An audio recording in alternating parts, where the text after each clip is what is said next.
यत्र नार्यस्तु पूज्यन्ते रमन्ते तत्र देवता. तू तर दासी मार्तंड मल्हाराची आणि अर्धांगिनी तोच तुझा सखा आणि सोबती तुझा. पण नारी, व्यर्थ आहे हे सारं तुझ्या या जन्मात. छाया आहे गडद समाजाची तुझ्यावर. तूच रडली असशील तुझ्या या जन्मावर. कोण आहेस तू?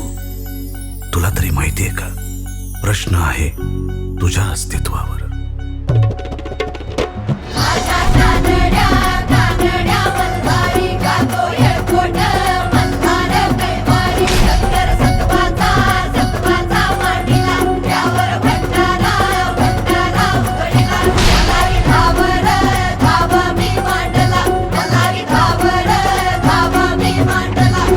शगुबापू वाख्या मुरळी पार्टी घेऊन येत्या एक खास झलक. तिचा आभाळावर झुला अशी राघू मैनाची फुला.